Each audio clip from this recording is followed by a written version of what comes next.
Welcome to Salon Talks. Today I'm joined by Krysten Ritter. You probably know her from Breaking Bad, from Jessica Jones, or maybe one of my favorite shows ever, Don't Trust the Bee in Apartment 23. Now she's here to talk about the new Max Limited series, Love and Death, which has an all-star cast and crew, including Elizabeth Olsen, Jesse Plemons, and Lily Rabe.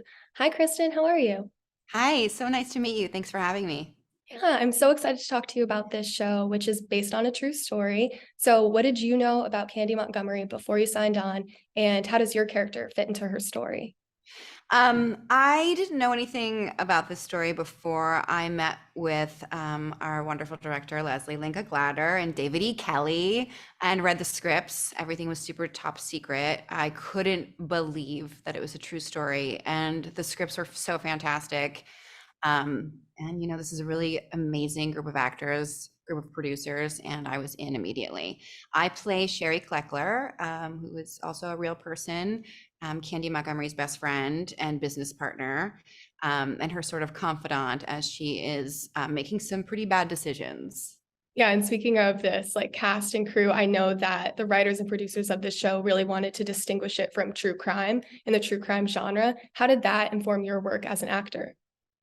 I just tried to play like the character in a fun, truthful way. She reminded me personally of my real life Aunt Sharon, who was a singer in the choir at church, and we're from a small town similar to this. And she just had this way about her, and she was also a beautician. My character's a beautician, and she kind of had this like way of like walking and talking. And I really, as soon as I read the script, that's the sort of thing that popped out at me. So that's why I wanted to play this character. And I kind of just kept that in mind and didn't pay attention too much to what everybody was going for. For me as an actress, you focus on like what you're doing and it being truthful. Yeah, definitely. And the Betty Gore murder happened in 1980. So the show is also kind of a timepiece. I loved the music specifically that we got to hear in the series. But so this happened a really long time ago. What is it about the story that like grabs our attention today and still resonates with us today? I think that's a really good question. It's timeless in that like people are like in their lives and feel bored sometimes, and everybody kind of wants something. There's grass is always greener. You know, we're all kind of like seeking happiness, and yeah, this was a time and a place that was really special. And you're right, the music is so fun in the show. Also, the hair and the makeup and the wardrobe. We had an amazing costume designer, amazing hair and makeup girls, and just like really kind of got to transport to a different time. Was there anything that really helps you get into that time period in particular? Yeah, definitely the clothes and the hair. I mean, as soon as you like get that on, you like, have a whole other physicality. I wore some like clogs, and and little like flare jeans, which made it really fun. Yeah, I could tell you were working it. One thing that I was also thinking about with you When am is, I not working it? Yeah. of course, yeah, let's be real. You also have an interesting way into the residents of Wiley, Texas. I know you're from a small town, and that seems to be very important to you. You wrote your novel Bonfire about a small town. I know that you're from the place at the center of the Kids for Cash documentary, and you also have connections to Steubenville, Ohio, where there was like a high-profile case that like reach national news, kind of like this one. How did this help you understand the optics of a scandal in a small town? Yeah, you're exactly right. Like I have yeah, been touched by all of those things and all of those events. So you get it, and you get like shit goes down in little small towns. Yeah, you're right. I am from a small town just like this. I grew up in the church like this, a small church where everybody knew everybody, sang in the choir, wore the big robes just like we do, um, which was really kind of impactful to me on those days where we would spend full shooting days, multiple shooting days, singing these choir hymns. And I was sort of transported back to my childhood in a way. It's like really emotional, right? To like sing these really simple 2-chord hymns. Yeah, we were all kind of like just belting our faces off. It was really, yeah, really unique experience. Yeah. I know throughout your career, you've played some badass, confident, complicated female characters. And I'm wondering if this was an intentional choice and how Sherry fits into your catalog now. Yeah, thank you. I, is it a conscious choice? I think, I'm lucky in that I've been fortunate in my career to get a variety of opportunities and kind of always get to try something new. But there is like that through line where the characters are strong and have agency and aren't exactly wallflowers. And I think that that is something that is just kind of me. And I bring that to the roles, but changing it up is really important to me. I like to do like dark drama, but then I love to do like comedy and laugh. And this was a really fun opportunity to kind of like do a little bit of both. Like when I read the scripts, I had the first 3 scripts, and there was a really, she's fun and she's light, but there was a really great scene with Patrick where, I don't know if you've seen all the episodes. Yeah. You have, okay, where Patrick Fugit's character comes to me and knows what's going on, and it was like really tense and really dramatic. And sometimes it's really fun when you get to do both, like be comedic and be light, but also like do some like real Yeah. work as well. So for me, it's all about changing it up. I love to do it all, and I love to change it up and not be like stuck in one lane. Yeah, that was actually one of the most exciting moments in the series because I was like, and I won't give any spoilers now, but Yeah, what is the decision she's going to make? How is she going to respond? So yeah, sure. people should go watch, find out.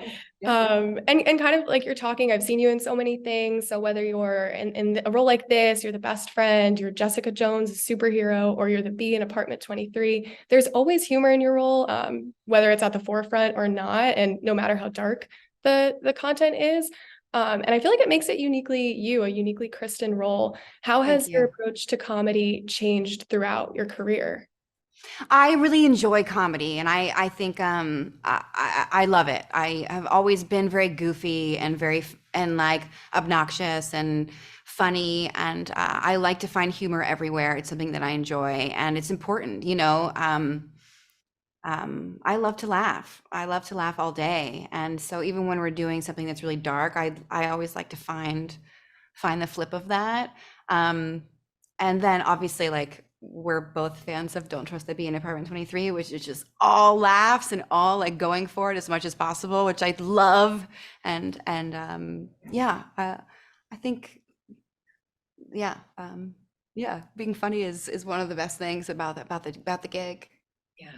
Another thing I'm really interested in about with you is you have a very cool origin story. You were first discovered by a modeling scout in a mall, which I feel like never happens anymore. What were those early days of modeling like? And did you know that you would always end up an actress? No, no, no. I had no idea what I was going to be when I was a teenager. I had no idea what I was going to do. And I think that's a scary thing and a lot of pressure for teenagers that a lot of people deal with. I was scouted at the mall, and I started going to New York and modeling, and started and realized pretty quickly that it was a system that wasn't going to last. Like if girls didn't hit within 1 season or 2 seasons, they weren't brought back the next summer, and that was kind of it. So I like kind of linked into that pretty quickly, and I was like, oh, how do I like make sure I don't go home? And it wasn't until, and you may already know this, but it wasn't until I went on a commercial audition where I was like, oh, this is good.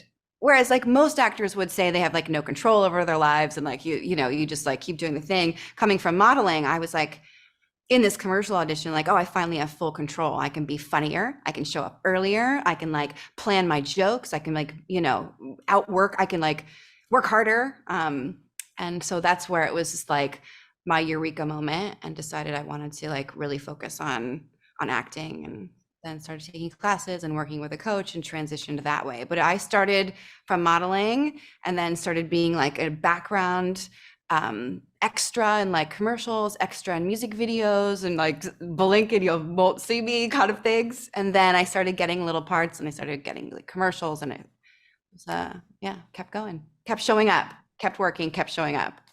And it's interesting how gradual it was, and also kind of you saying that like acting was the way to find stability, because for so many people, of course, it's the opposite. Yeah. And yeah, one thing I do And know, it is, let's be honest, like it is like but like I think if you have, it's just about your perspective on things. And I think modeling gave me like that good perspective, and it also taught me about resilience and rejection so early. That's part of it. And that allowed me to like get into the acting world with a better head on my shoulders. Yeah, and you always stayed true to who you were. You were silly and goofy and a fast talker, and you really Uh-huh. stayed true to who you were in those auditions. And it really laid the groundwork for the roles that you took later on. How do you think that affected your career?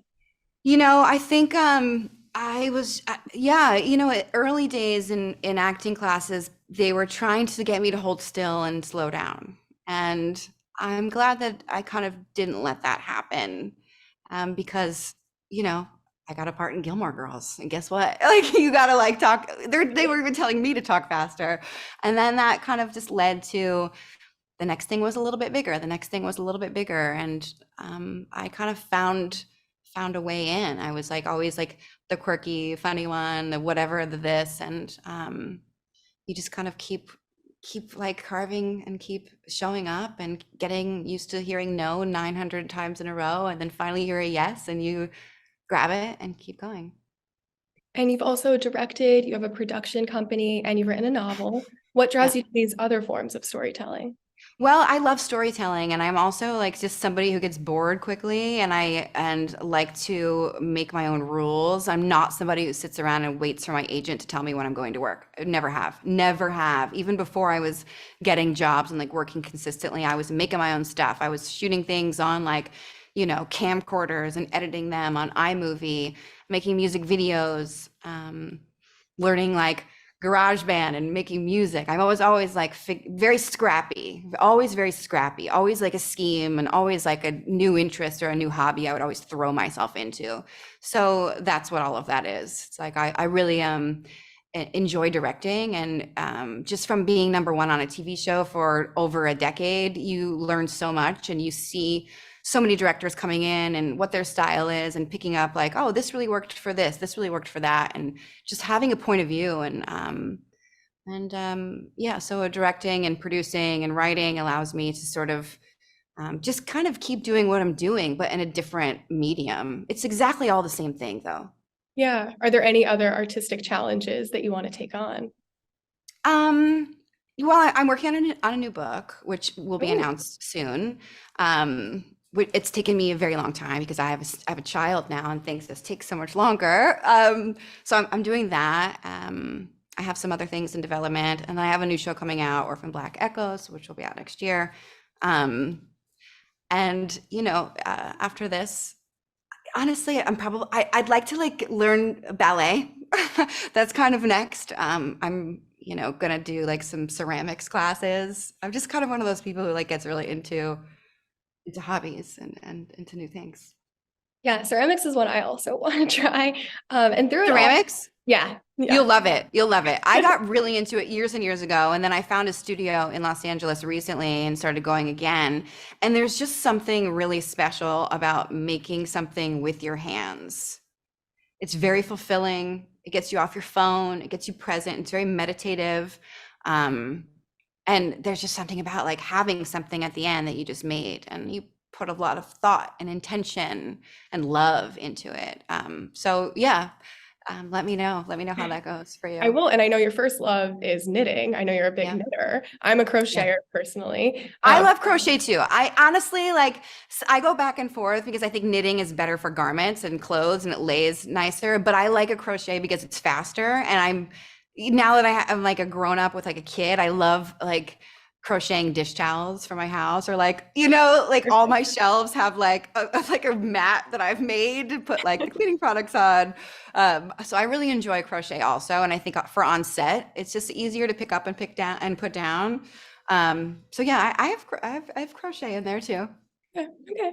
I have one last question for you, and it's that you've worked with the same acting coach for a really long time, Marjorie Yeah. Ballantyne, Yeah. and it really struck me as a huge Don't Trust the Bee fan that you said she wasn't impressed by you landing that role. And I'm wondering Yeah. what it's been like having this person with you throughout your career. Yeah, so she's still very much a huge part of everything that I do. She worked with me for Sherry Clecker. She worked with me for Orphan Black Echoes, which we just finished. Um, Yeah, she doesn't get as fired up about the comedies as I do, and I love it, and I have to convince her, and I have to like, she's very big and passionate like I am, and like we'll be standing on our chairs by the end. Um, you know, two heads are better than one. And I feel like even when I have a really great handle on something, or I feel like, oh yeah, yeah, I got this, I know how to do it. And I know how to do the work. I've been doing this a long time. I work on it with her, and she always comes up with more stuff that I didn't find. She's smarter than me. She's better than me. And having her along the way has been an amazing support. I've learned so much. I admire her. She's just this passionate, wildly intelligent, feminist, fucking badass. And that is infectious. And I just can't get enough of her. I feel very grateful to have found a mentor like that. And she's a huge part of my acting process, and she always will be. Yeah, and so she wasn't excited about Don't Trust the Bee, but what does she think of Love and Death? Oh, she loves Love and Death. The scripts are fantastic. I mean, this is David E. Kelley. He's one of the most fabulous, prolific writers of our lifetime. She's very excited about this one. She likes what I did with Don't Trust the Bee in Apartment 23, but she just, you know, she likes the dark shit. She likes like going deep into the underbelly. Like she likes like the dark, gritty, more intense stuff. Where I was like, you don't know, I like to laugh all day. I would do Don't Trust the Bitch in Apartment 23 again a million times because it's so joyful. And there's something to be said about laughing all day. Like if you are laughing and being funny in your scene, when they call cut, you are still laughing and being funny. And it's an amazing headspace to live your life in. It's joyful, it's up, it's positive. And when you're doing like dark stuff for months and months and months and months and months, I'm better at it now because I have hobbies and things like that. And you just get stronger. It's like a muscle. But like this stuff weighs on you too. So like I'm always like battling with her. She'll be like, let's do this drama. I'm like, I need a happy laughing job. So that's kind of what we go back and forth about.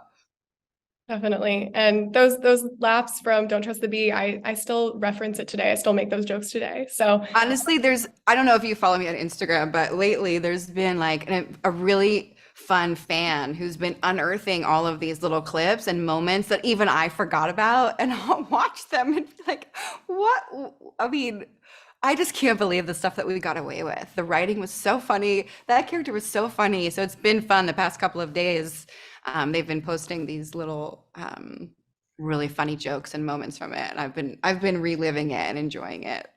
yeah. Well, thank you so much for joining me today, Krysten. It was awesome to get to talk to you. Love and Death is the new series streaming on Max. Thank you so much for such a great interview and such thoughtful questions. I so appreciate that. Thanks.